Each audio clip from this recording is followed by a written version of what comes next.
Sua Bíblia comigo, irmãos.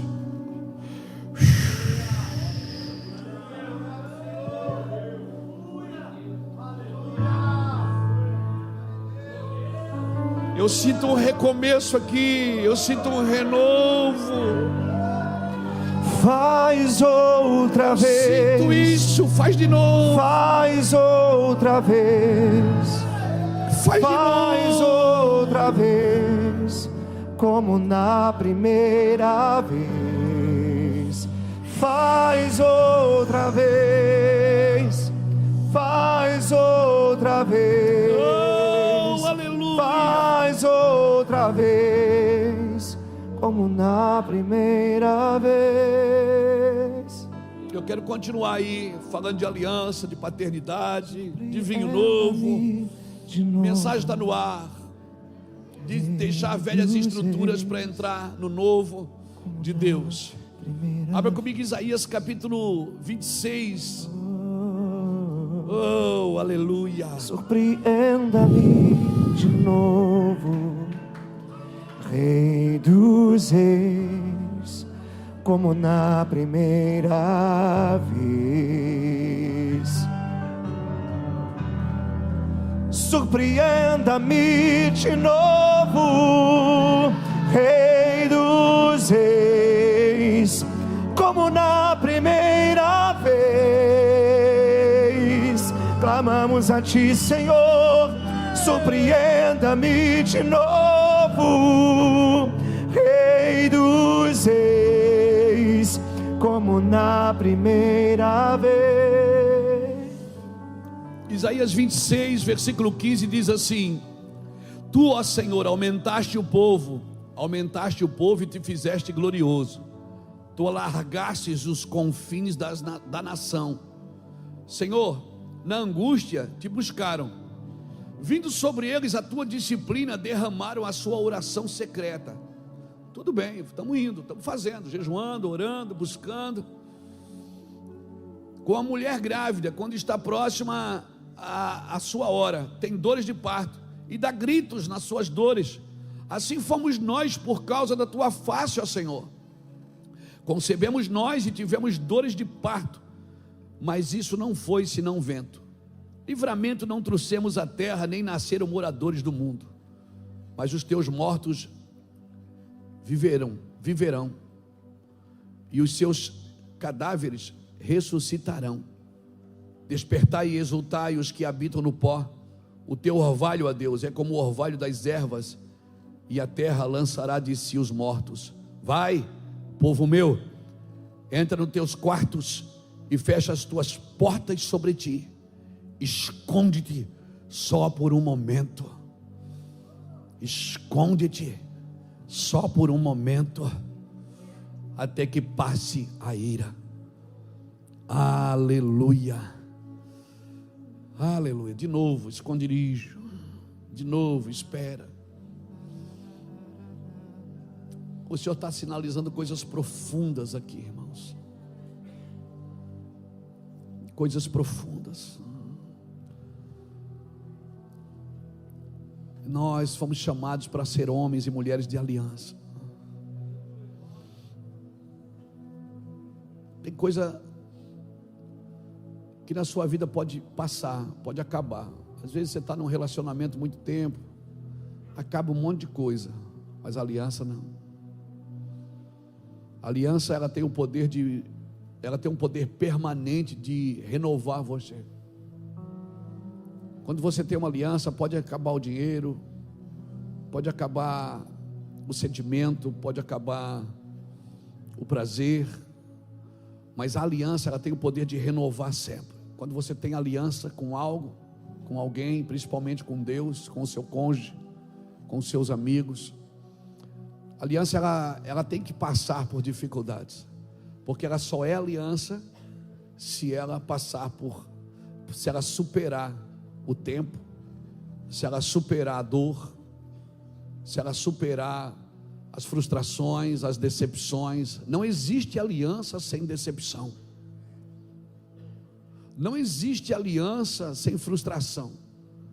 Ela não é aliança, porque a aliança ela tem que passar todos os estágios, o estágio do prazer, o estágio da alegria, o estágio da frustração, do medo, da culpa. O que mantém a aliança é o amor. E eu vou te falar uma coisa: não existe aliança também sem amor. Eu não te amo mais, mas eu tenho uma aliança com você. Isso não existe. Porque Deus é um Deus de aliança, mas é porque Ele é amor. E pequenas concessões vão tirando a gente do propósito da aliança. Pequenas concessões. Pequenas coisas que a gente diz: isso não é pecado, não tem problema nenhum. Quando a Bíblia diz: foge da aparência do mal. Mas pastor, eu já estou vivendo o mal. É porque você ignorou a primeira fase. Foge da aparência. Se eu ignoro a primeira fase, eu vou chegar no mal, né? Agora, veja uma coisa: se a Bíblia diz que eu tenho que ser exemplo para os fiéis, você imagina para os infiéis. Se a Bíblia diz que um pastor deve ser exemplo para os fiéis, se você foi chamado para ser exemplo para se você foi chamado para ser exemplo para a congregação, imagina para a cidade. Se você foi chamado para ser exemplo para os fiéis, imagina para os infiéis, para os ímpios. Então, a liberdade que Deus nos entregou, irmãos, ela exige de nós uma consciência de responsabilidade. Eu não posso gerar vento. Eu não fui chamado para gerar de qualquer jeito. Eu não fui chamado. Por isso, uma igreja não pode viver de programas. Porque a igreja que vive de programas não gera filhos, gera garotos de programas. E garotos de programas têm intimidade por dinheiro. Eu te garanto, se você quer gerar filhos, você não vai se deitar com um garoto de programa. Você vai se deitar com alguém que você tem aliança. Então nós não podemos gerar por gerar. Eu vou lá, vou abrir uma igreja, Deus vai me dar a vitória, porque eu vou crescer, eu vou ganhar essa cidade para Jesus. Nós temos que responder por aquilo que recebemos. Como disse o pastor Rogério aqui hoje, o Deus de aliança, Ele só protege se há aliança com Ele. Nós temos que ter uma motivação genuína que governe a nossa vida. Amém? Reclamamos de fraqueza, mas fraqueza é quase sempre resultado de força desconcentrada. Pessoas que vivem numa força desconcentrada vai viver fraqueza, porque Deus deu um dom para ela, uma capacidade, mas ela está desconcentrada daquilo que Deus chamou ela para fazer, ou desconectada do propósito. E muitas vezes nós concentramos a nossa força na ambição pessoal, e parece que Deus está o tempo inteiro tentando libertar a gente da gente mesmo. Eu não estou falando de uma ambição de você querer crescer, irmão. Querer crescer é normal, todo mundo quer, não é? Eu quero crescer, você não quer? Eu quero. Crescer é legal, mas quando foi perguntar para Jesus quem é o maior no reino, Ele pegou uma criança e colocou no meio, e disse: aquele que não se tornar como essa criança, Mateus capítulo 18, de maneira alguma entrará no reino dos céus. Jesus nunca acusou alguém que quer crescer, Ele só deixou o caminho para crescer. Ele disse: se alguém quiser ser o maior, seja como o menor. Existe uma simplicidade que te protege, uma graça que te protege, uma humildade que te protege. Às vezes eu percebo aqui, sabe, eu estou aqui no auditório, eu estou ali atrás, às vezes eu vejo irmãos, eles querem chegar perto da gente para conversar, mas eles têm vergonha. Por quê? Porque hoje, irmãos, o que é passado para o corpo de Cristo é que o homem de Deus é intocável. Alguém me abraçou esses dias no aeroporto, uma senhora me abraçou, pegou no meu queixo assim, diz: o senhor é tão bonito. Eu digo: eu já sabia disso. Você é tão bonito pessoalmente. Eu digo: obrigado. Ela disse: o senhor é diferente, porque a gente pode chegar, conversar. Eu digo: não, eu sou o normal. Diferente é o cara que não faz isso. É que aquilo que era para ser normal ficou diferente, e o diferente é que ficou normal. São pequenas concessões que a gente foi fazendo e foi entrando, que vai distanciando o púlpito do povo. As pessoas às vezes estão sentadas, ela olha aquele cara, ela diz: eu nunca vou conseguir ser um cara desse. Hein, Juca? Às vezes a gente assiste os vídeos da gente pregando. Eu tenho o costume de me assistir. Eu fico olhando e digo: meu Deus, como Deus usa esse cara. Que cara abençoado. Vamos ligar para ele e pedir para ele orar por nós. Vamos ver se a gente marca uma reunião com ele, né, Juca? 5 minutinhos de conversa com esse cara que está pregando e vai mudar a minha vida. E é você mesmo. É porque quando você está com o microfone na mão, você manifesta o caráter de Cristo, não é o seu. E nós criamos um distanciamento das pessoas para que muitas vezes elas não descubram quem realmente nós somos. Porque é melhor ludibriar. É melhor criar um protótipo, um arquétipo de um homem perfeito, de uma mulher perfeita. E você não vai curar uma geração tentando ser perfeito para os outros. Você não vai curar uma geração mostrando medalhas e troféus. Você vai curar uma geração mostrando cicatrizes, mostrando aonde você foi machucado, aonde você foi ferido. Ó, eu errei aqui com os meus filhos, eu errei aqui no meu casamento, eu errei aqui com dinheiro, comprei quando não deveria ter comprado, eu falhei aqui, ó. Mas não, nós criamos o arquétipo do homem perfeito, assim como o perfeito é o nosso Pai que está no céu. E quer saber, Deus não usa os perfeitos, só usa os sinceros. Ele só usa homens que estão dispostos de verdade, ouro de verdade. Não adianta ser banhado a ouro. Banhado a ouro não é ouro. Se esfregar, sai.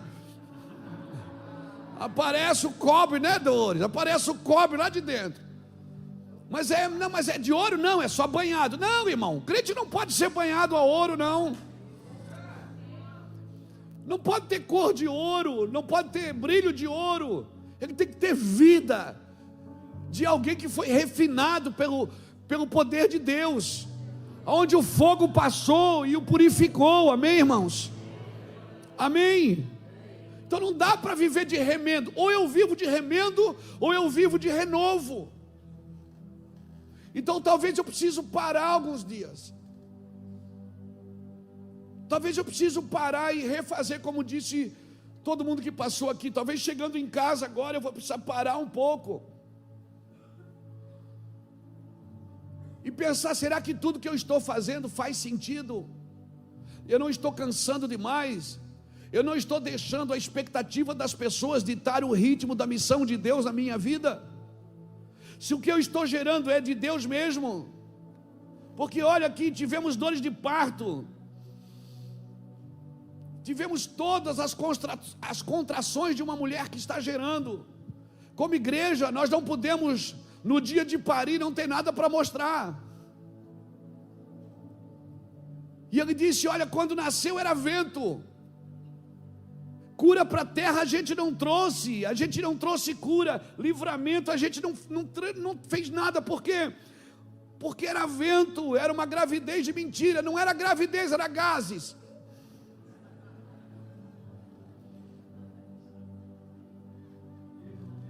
E gases, meu irmão, fratulência. Uma hora vai vir para fora, e quando vir para fora, fede.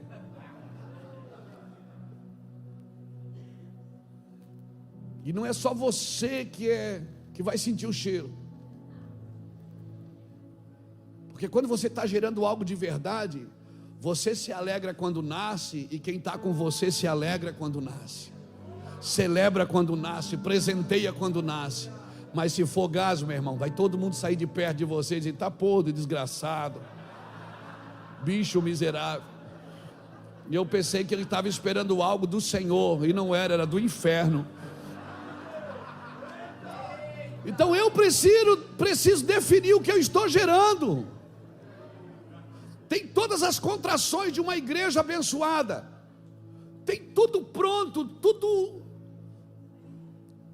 tudo na ponta do lápis, tudo certinho, tudo arrumadinho. Aqui está a bateria, ali está o teclado, olha o telão, está tudo arrumadinho. Mas é gases. Não, não vou falar isso não, Felipe. Mas é um gases chique, mas é gases. Então, querido, e o Senhor deixou claro, tem afirmações nas Escrituras que eu não posso comprometê-las, e eu não posso negociá-las. Jesus em Mateus, ele vai dizendo assim: quando tu orares, faz assim. Quando tu deres esmola, tu faz assim. Quando tu jejuares, tu faz assim. Tem um caminho, irmãos, para fazer as coisas espirituais funcionarem. Existe um caminho, existe uma ordem divina. Ele não está dizendo assim, quando você tiver que orar, talvez você não precise. Não, ele diz, quando você orar, ou seja, isso você vai ter que fazer constantemente. Quando você jejuar, você vai ter que fazer constantemente. Quando você abençoar alguém que tem menos poder aquisitivo que você tem que fazer assim, desse jeito. Existem ordens dadas por Deus, que são inegociáveis, não tem pequenas concessões nisso. Não tem, Jesus não está sugerindo que eu faça isso, Ele está afirmando, você vai ter que fazer isso, e quando você praticar isso, pratique do meu jeito, do jeito que eu estou ensinando, não aprenda com outro lugar a fazer isso. Existe uma ordem, o que eu estou gerando. Aí eu fui falar isso para alguém diz assim, mas Jesus falou isso para os judeus. Mas claro, Ele nunca saiu de Israel, Ele tem que falar para os judeus, Ele nunca saiu de Israel. Ele está falando para quem? Ele estava falando para quem estava ouvindo. Mas agora eu estou falando para os brasileiros. Estou falando para nós, para a nossa geração. Entende? Tem muita desculpa. Não, Jesus falou isso então tira da Bíblia. Isso não está no nosso contexto histórico. Tira tudo do contexto histórico que não promove a sua vida. Não, querido, tem coisas que Jesus falou para os judeus porque só os judeus estavam ouvindo Ele. Tem coisa que Jesus falou naquele espaço porque só Ele estava ali, Ele não saiu dali. Mas isso é para nós, Ele faz de um para abençoar a todos, para tocar a todos. Tentar viver o novo de Deus em uma velha estrutura é dar ao Evangelho prazo de validade. Não dá para viver o Evangelho com prazo de validade. Não dá para ser arrumadinho por fora e destruído por dentro. Não dá para estar caído e mostrar que está de pé. Nós precisamos de um encontro real com a glória de Deus, irmãos. Nós precisamos rever, sim, alguns princípios, como aliança, como amizade profundas. Nós precisamos rever alguns princípios. Eu estou fazendo certo isso, e se eu estiver fazendo errado, eu tenho que dizer, olha gente, eu fiz errado, me desculpa. A gente vai argumentando até achar uma saída. O resultado do Evangelho não está em quem entendeu o Evangelho, está em quem pratica o Evangelho. Nós precisamos desse tempo. Não existe vida cristã sem a mortificação da carne, não existe. Eu estou falando isso para pastores, irmãos. Eu estou falando isso para mim. Não existe. Eu não posso ter todas as aparências externas de alguém que está gerando algo profundo. Eu não posso passar para as pessoas uma coisa que eu não sou e não tenho. Eu preciso ser tocado por Deus na minha mazela. E me entenda no seu espírito, por favor, não me julgue na sua alma. Mas às vezes Deus permite você ter escorregadas no caminho, tropeços no caminho, para recalcular a rota. E ainda bem que você caiu na mão de Deus. Nós não podemos gerar vento. Nós fomos chamados para mudar uma geração, para trazer livramento para uma geração. Tem verdades que Deus entregou só para a igreja, irmão. E não suportaria ver Deus fazendo no shopping porque a igreja não entendeu. Deus está levantando gente de todo lado. Será que Ele vai ter que levantar Ciro de novo, como diz Isaías 45? Será que Ele vai ter que levantar Natan, Ciro de novo? Irmão, estude a história de Ciro, você vai ficar assustado.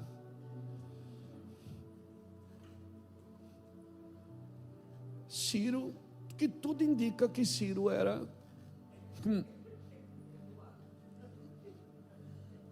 não andava descalço na brita. Que tudo indica que Ciro não andava descalço na brita.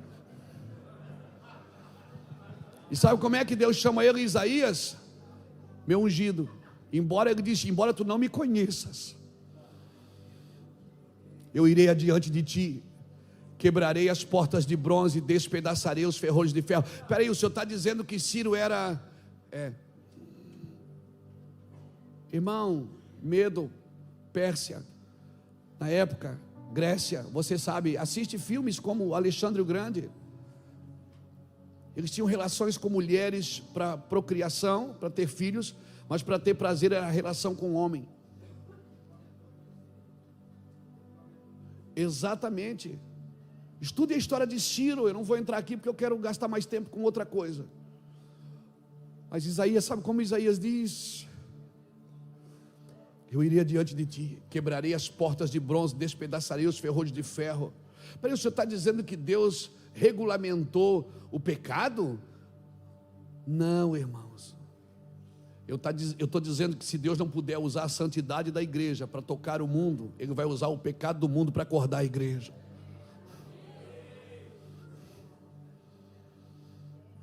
Ele chamou Ciro e disse, embora tu não, por 3 vezes você vai achar Isaías 45, embora tu não me conheças. Ou seja, tu não me conheces, nós não estamos juntos, mas eu vou te usar para subjugar o meu povo. Eu vou te usar, eu vou diante de ti, quebrarei as portas de bronze, despedaçarei os ferrolhos de ferro, dar-te-ei tesouro das trevas, riquezas encobertas. Ele falou isso para Ciro, um rei ímpio, imoral. Peraí, o senhor está dizendo que Deus está regulamentando? Não, eu não estou dizendo isso. Eu estou dizendo que se Deus não puder usar a tua santidade para tocar o pecador, Ele vai usar o pecador para mostrar que você não tem santidade, você só tem a religião. Santidade e religião são coisas diferentes, irmãos. Então se prepare, Deus não vai parar em você. Mas ele não era evangélico? Não, ele não era evangélico. Não, ele usava a camisa do leão, sim. Ele não usava, não. Essa camisa só quem usa é macho, caba macho. Né, Charlie? Né, Ciro? A Ciro não,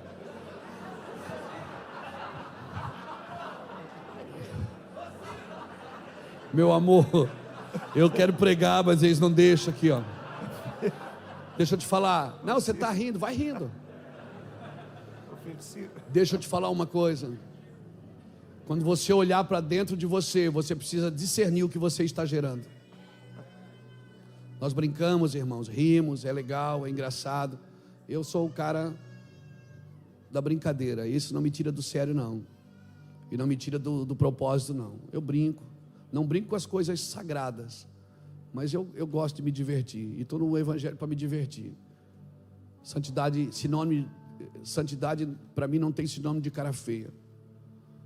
Sou um cara alegre. Sou alegre. Eu sou alegre que nem Ciro, mas eu sou bem alegre. Então, vamos embora, amor. Não fala. Calma, amor, eu estou pregando aqui os irmãos.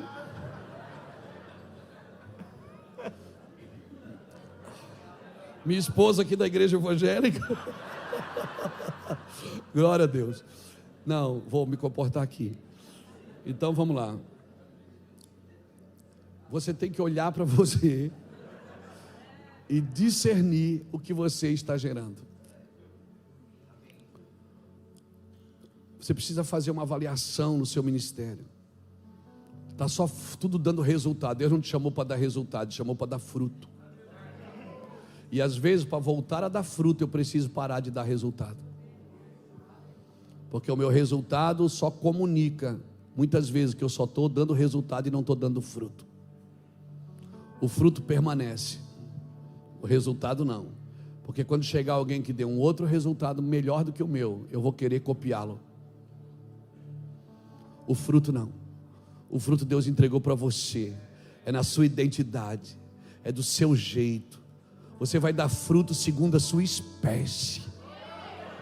Você vai dar fruto segundo a sua espécie. Resultado não. Tem muita coisa dando resultado que não está dando fruto. Tem muita coisa que a gente olha e diz: meu Deus, que lindo. Aí quando para, irmão, é só vento. Não traz livramento nenhum para a terra. E o Senhor diz: olha, sabe o que você faz? Entra no teu quarto até que passe a ira.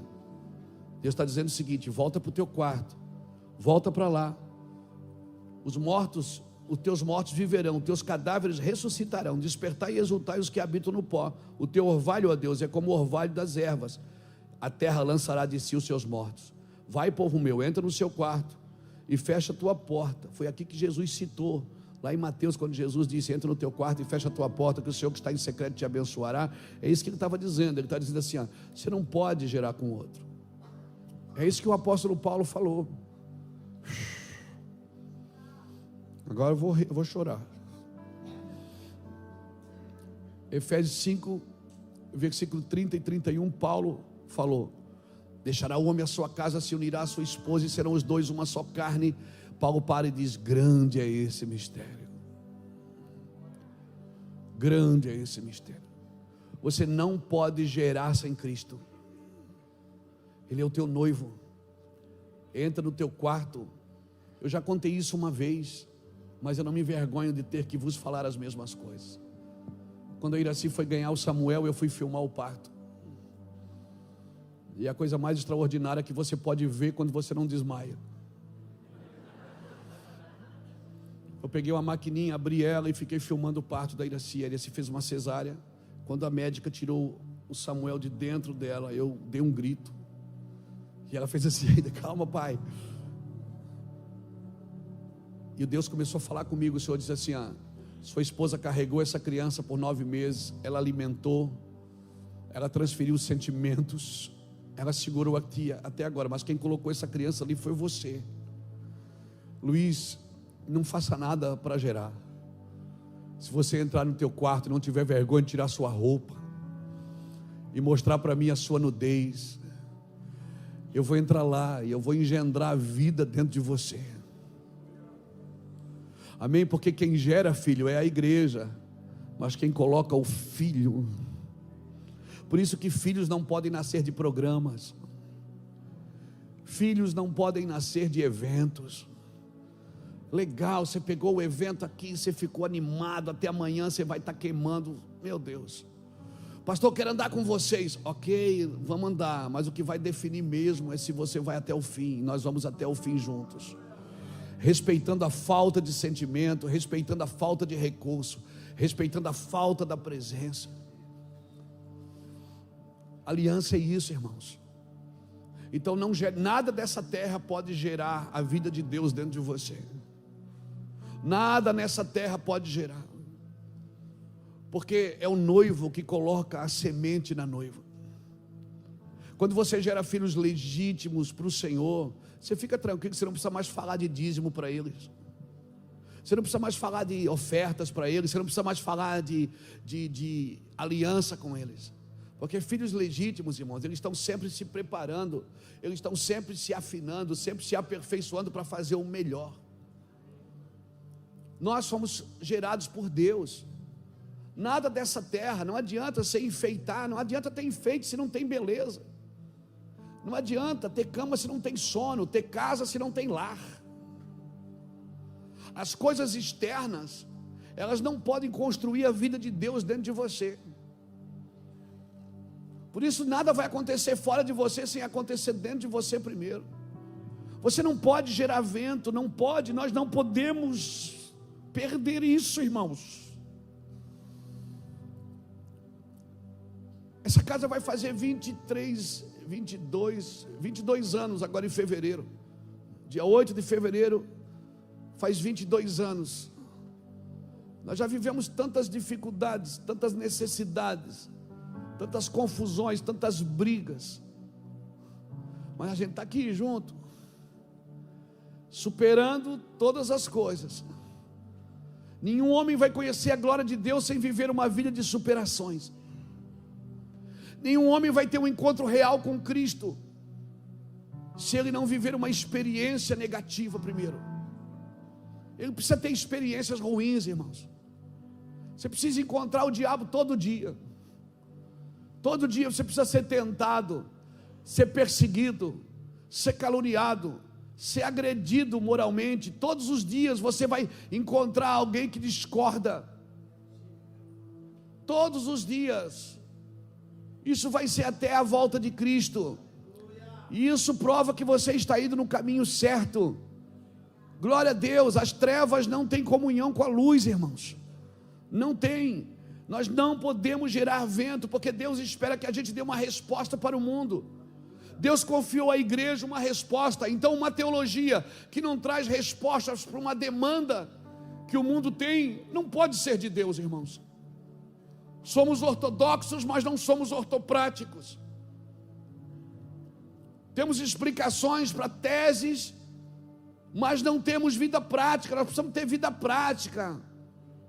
Se o seu carro quebra, eu vou te falar uma coisa: se o seu carro quebra, não adianta ler a revista 4 rodas, você tem que levar no mecânico, e o bom mecânico é aquele que tem graxa na unha.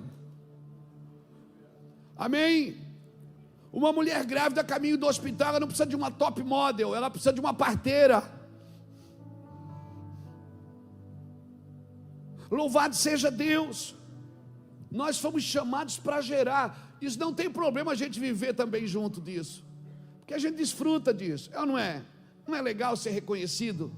Não é legal a pessoa dizer: ô pastor, que palavra? Não é legal a pessoa comprar um livro seu, ler e dizer: puxa, que bênção? É muito lindo isso tudo. Não tem problema, irmãos. Você vive também, você também desfruta. É um prazer para você. Tem que ser um prazer para você. Só que esse prazer, você precisa entender que o prazer é o maior ladrão do propósito.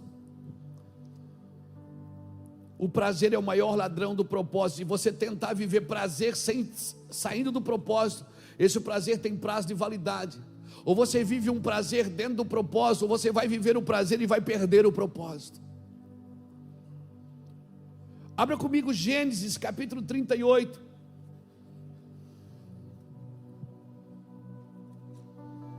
Oh, aleluia. Ai meu Deus, minha Bíblia está caindo de pedaços.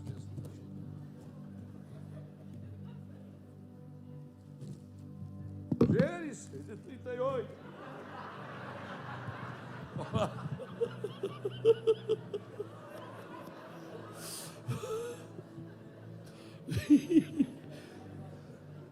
Aleluia.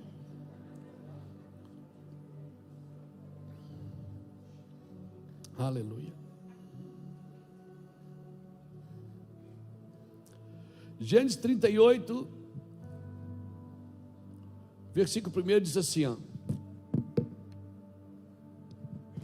nesse tempo Judá desceu de entre seus irmãos e entrou na casa de um homem de Adulão que se chamava Ira. Ali Judá viu a filha de um homem cananeu chamado Sua. Ele a tomou por mulher e se deitou com ela. Ela concebeu e teve um filho, e o pai lhe chamou de Tornou ela a conceber e teve um filho, a quem chamou de Onã. Continuou ainda e deu à luz a outro filho, cujo nome era Selá.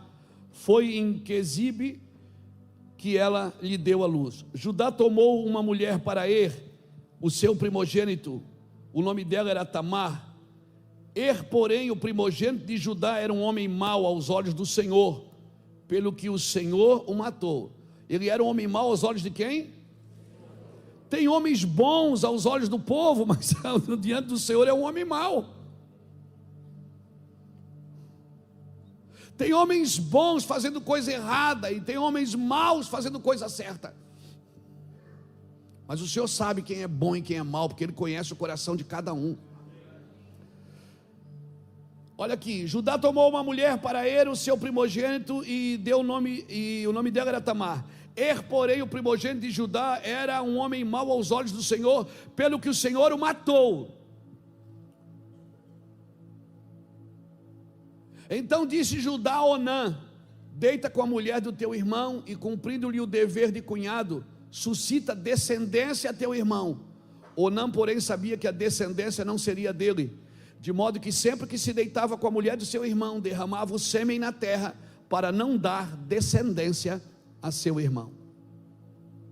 Bom, essa história é fantástica, pois lá na frente você vai ver Judá se deitando com a própria nora, depois você vai ver Judá se convertendo, depois você vai ver Judá tomando o lugar do seu irmão Benjamim na casa de José. Mas, irmãos, essa história de Onã, porque ele tinha 3 filhos, Judá: Onã e Selá. Era o primogênito, se casou com Tamar. Ele era mau, e a Bíblia diz que Deus o matou. Irmão, tem gente que morre, tem gente que Deus mata. Pegou? Tem gente que morre, e tem gente que Deus mata, porque Deus não vai parar no propósito. Deus não vai parar o seu propósito em homens maus. Ele pode usar um homem mau no meio do propósito, mas ele não para o propósito por causa dos homens maus.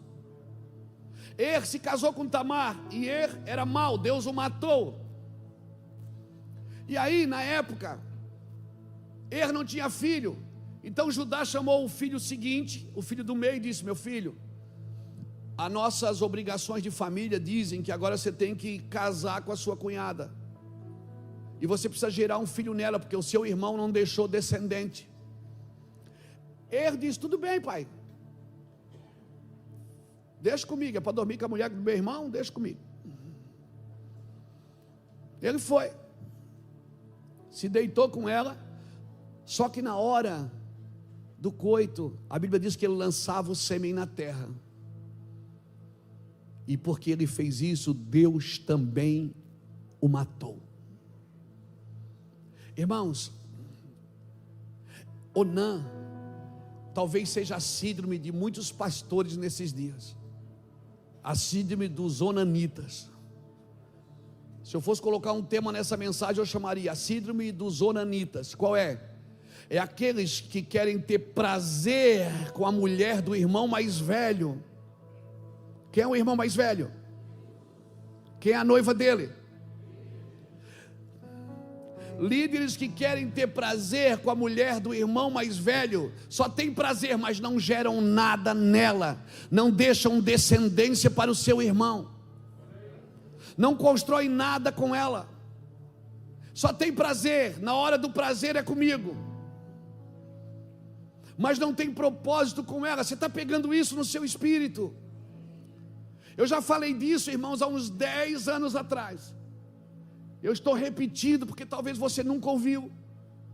E como eu percebi que tem muita gente nova vindo nesse retiro, eu quero falar disso de novo. Nós pregamos essa mensagem no Rio de Janeiro há uns 10 anos atrás, nós não terminamos de pregar. As pessoas começaram, num café de pastores, elas começaram a correr para frente, virou uma loucura, eu tive que sair do altar e ir para a sala.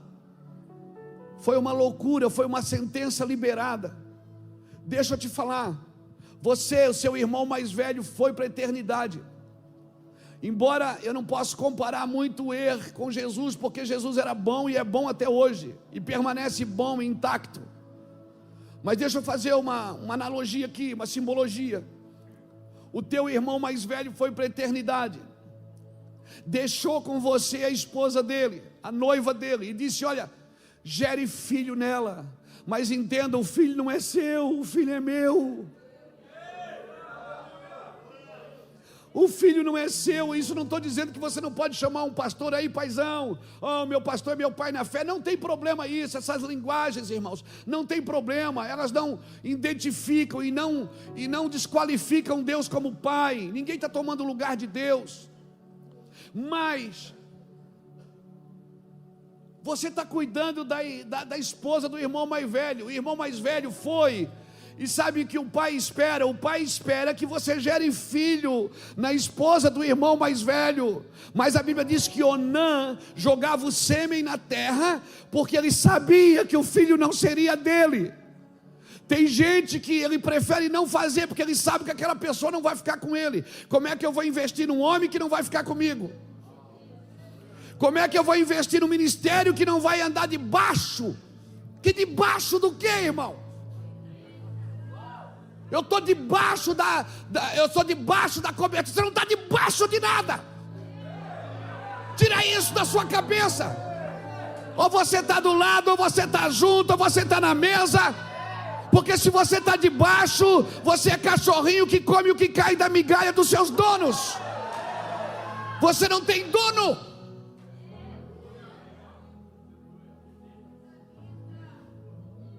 Você não tem dono.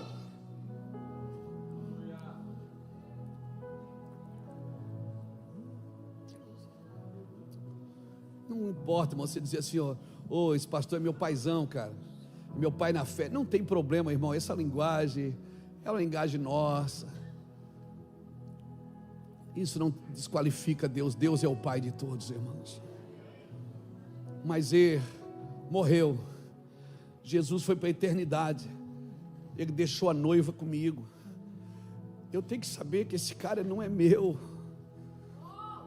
Ele é do meu irmão mais velho. Eu não posso, sabe? Eu não posso usar a noiva só para o meu prazer, só para fazer o meu nome célebre.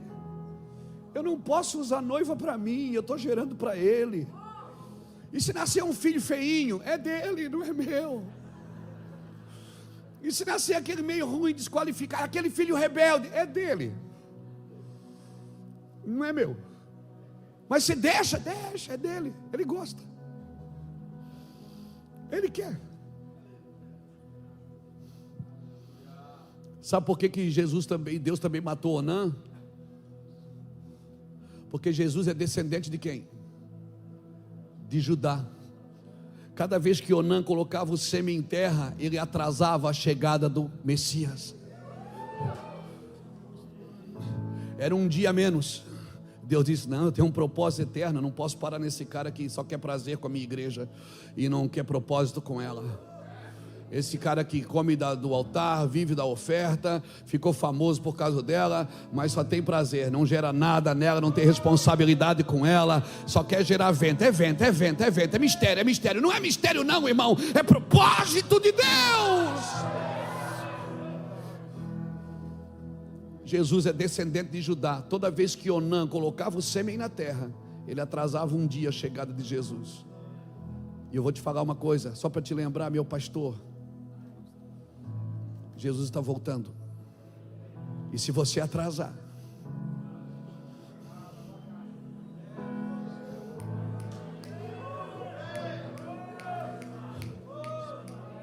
e se você está trabalhando para atrasar a sua chegada,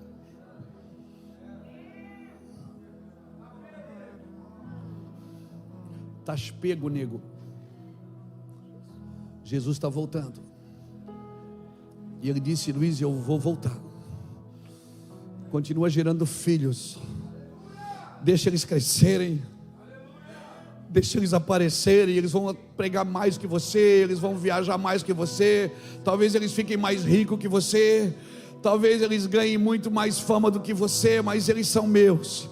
Vai, Luiz, vai fazendo. Mas para cada alma que eles ganharem, tem um galardão para você. Para cada recurso que eles ganharem, tem um galardão para você. Todas as vezes que eles aparecerem, eu vou te abençoar também. Você está me entendendo o que é a paternidade, irmãos? Paternidade é deixar as coisas continuarem até que o Pai de todos voltem, até que Jesus volte. Esse é o projeto da igreja de Deus, amém? Nós fomos chamados para semear num ventre profético. A igreja é um ventre profético. A igreja é um ventre profético. Toda vez que você semeia no ventre profético, você está dizendo: eu acredito naquilo que o meu Deus disse, eu acredito naquilo que meu Deus falou. Se você tem dinheiro, investe dinheiro. Se você tem dom, investe dom. Se você tem tempo, investe tempo. Se você tem sabedoria, investe em sabedoria. Se você tem condição, investe a condição. Se você tem vida, investe vida. Levanta a mão e solta, solta, solta, solta, solta.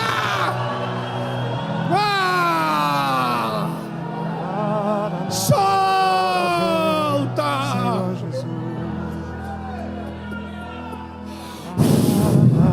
A hora vem, Senhor Jesus. Onã não tinha uma visão de destino. Onã não tinha uma visão de destino. E cuidado, pastores, se você não tem uma visão de destino. Cada vez que você pensa em você primeiro,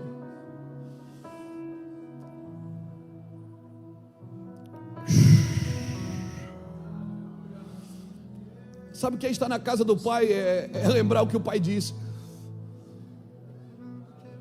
eu não me preocupo de ter que vos falar as mesmas coisas.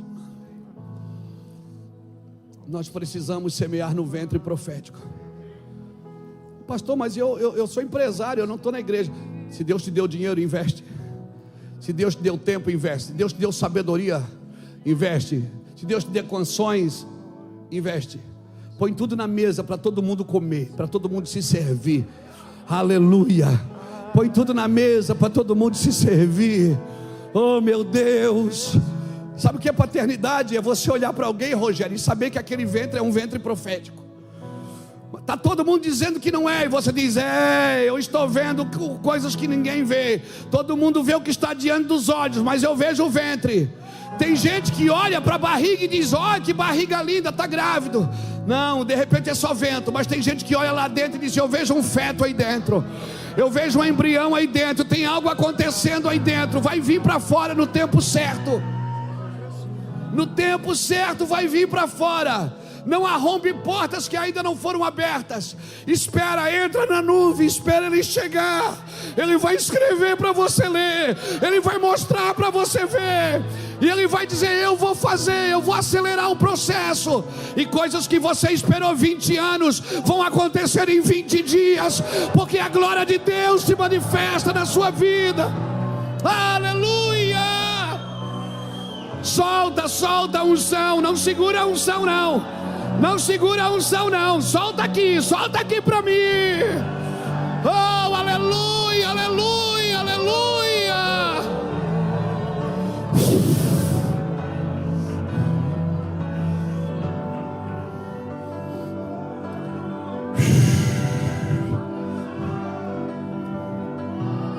Quem me toca como você? Sim. Ninguém me vê como você me vê. Faz brilhar teu rosto sobre mim.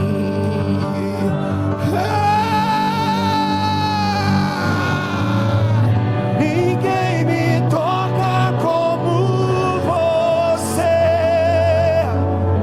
Ninguém me vê como você me vê. Faz brilhar teu rosto sobre mim.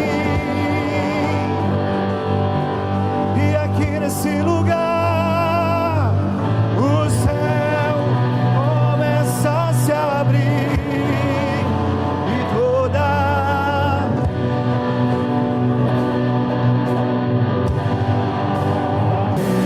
toca como você. Ninguém me vê como você me vê. Faz brilhar teu rosto sobre mim.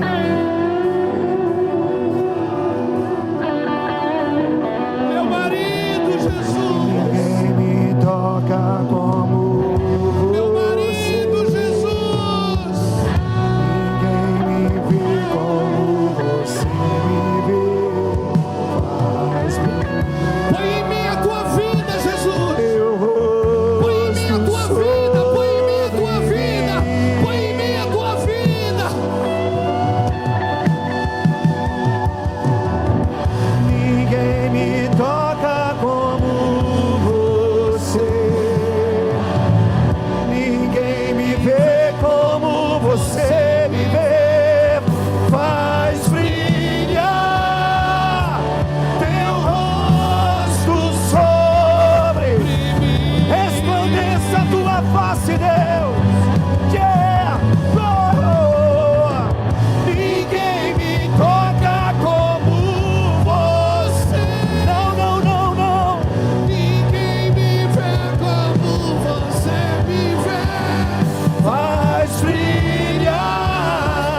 Põe em mim a tua vida, Jesus.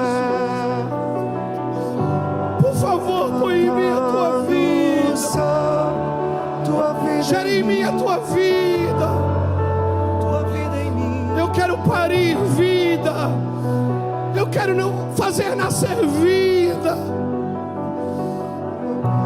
Nós não vamos abortar no caminho. Nós não vamos abortar no caminho. Nós não vamos abortar no caminho.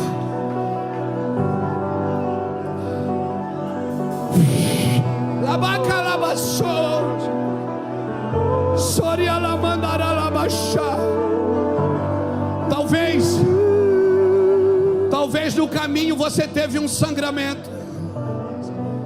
Talvez no caminho você teve um sangramento. Fica tranquilo, você não vai abortar no caminho. Você não vai abortar no caminho. O Senhor está segurando, Ele vai nascer. Ele vai nascer, o seu ministério vai nascer, a vida de Deus vai nascer através dele, através da sua vida.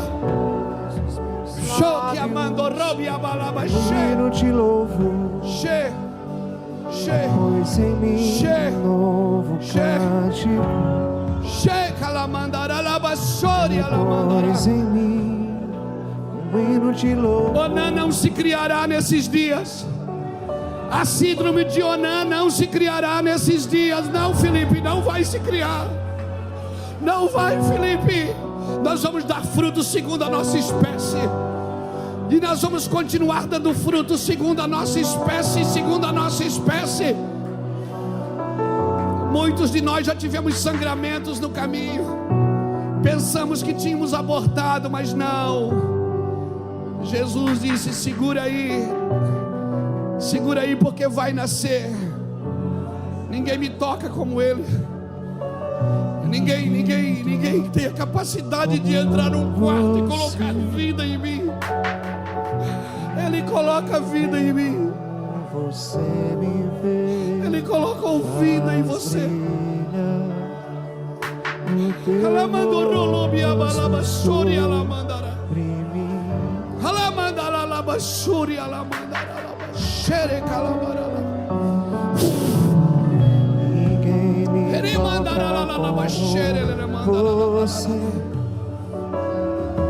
Ninguém me vê como você me vê, faz brilhar o teu rosto sobre mim. Sabe,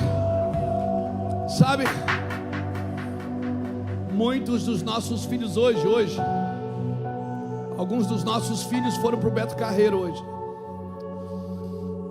E eu fiquei pensando, poxa, aqui na reunião, né, os meninos no Beto Carreiro, o Senhor falou assim para mim: se os pais estão no altar, os filhos podem se divertir, meu filho. Sabe, a Bíblia conta uma história em 1 Reis, capítulo 3, versículo 16 a 28, que duas mulheres foram procurar Salomão, e uma dizia: o filho é meu, a outra dizia: não, o filho é meu. E a outra dizia: não, é meu. E Salomão, muito sábio, disse: me conte a história. Aí uma das mães disse: sabe o que é? A gente teve 2 filhos no mesmo tempo e parimos juntas, moramos juntas. Só que o filho dela, ela dormiu sobre o seu filho e o matou. E agora ela diz que o meu filho é o filho dela. E ela dizia: é meu filho. A outra dizia: não, é meu. Salomão diz: dá a espada, porque a espada coloca o filho na casa certa. Quando a espada passa, o filho vai para a casa que ele precisa estar. Salomão diz: passa a espada no menino. Quando for passar, a mãe verdadeira disse: não mate ele. A mãe outra disse: não, mata assim, na metade para cada uma. A mãe verdadeira disse: não, dá para ela. Dá para ela.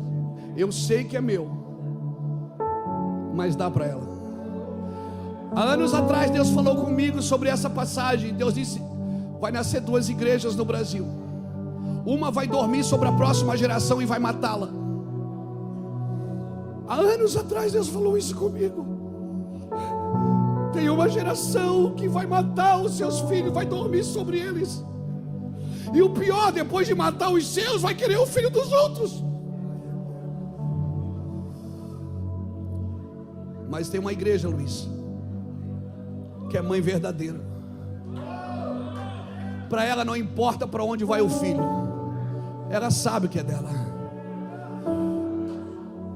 Eu quero declarar que essa igreja que está matando as próximas gerações, que está dormindo enquanto deveria estar nutrindo, uma igreja que está dormindo enquanto deveria estar nutrindo, uma igreja que está dormindo sobre as próximas gerações, não está prestando atenção nas crianças, nos adolescentes, nos jovens, naqueles que estão nascendo, Fernando, não está prestando atenção nos bebês.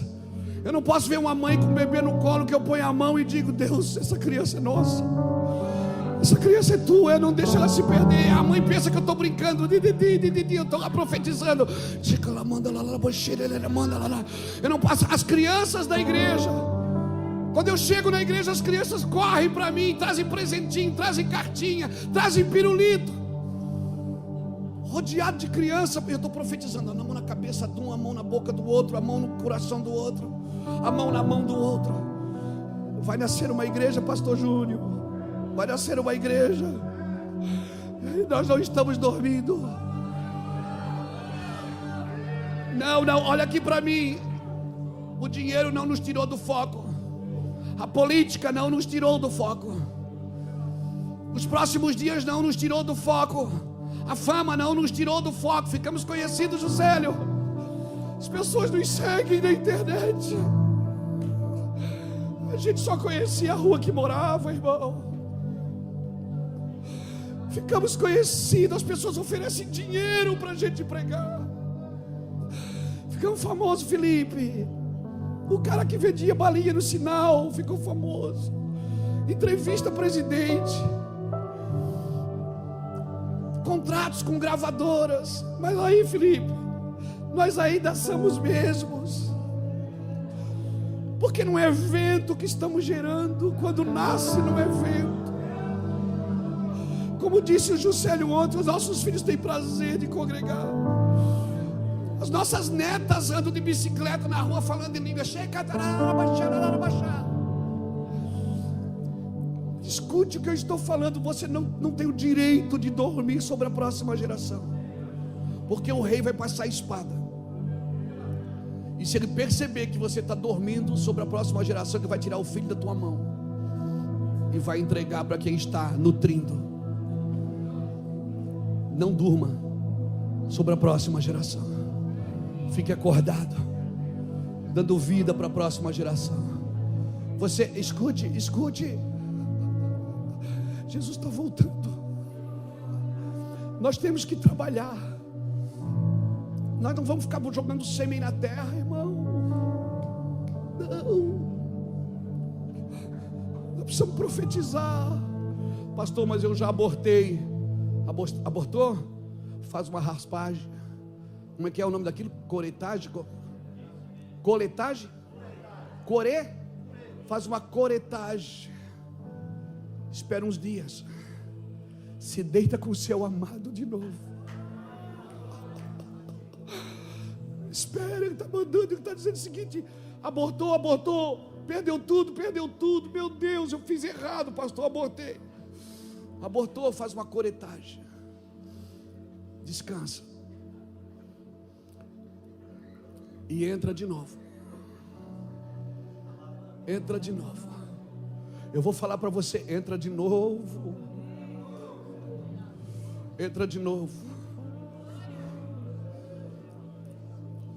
Você crê? Entra de novo. Você crê nisso? Que as pessoas podem entrar de novo? Você acredita que as pessoas que abortaram, elas podem gerar de novo? Você acredita nisso? De coração mesmo? Você acredita que um pecador pode voltar de novo a gerar? Você está aqui, você gerou de novo.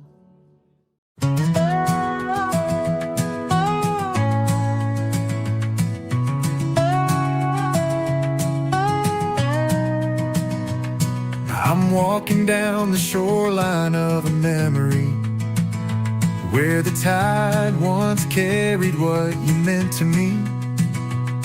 The sand still hums the stories we once made. Your footprints linger, though the colors fade. Each quiet echo pulls me near, a soft reminder you were here. The waves erase but can't replace the gentle truth I still hold dear. Footprints that never fade, staying in my heart when the nights turn gray. Even when the storms pull the light away, your marks remain in every step I take. Moments the water couldn't change, footprints that never fade.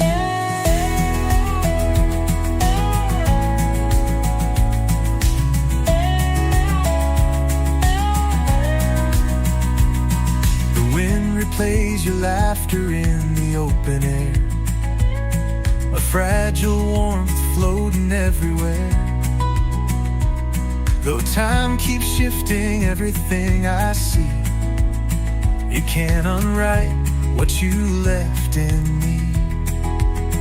I feel the pull of what we knew, a quiet path that leads me through. The oceans move and seasons sway, some memories never wash away. Footprints that never fade, staying in my heart when the nights turn gray. Even when the storms pull the light away, your marks remain in every step I take. Moments the water couldn't change, footprints that never fade.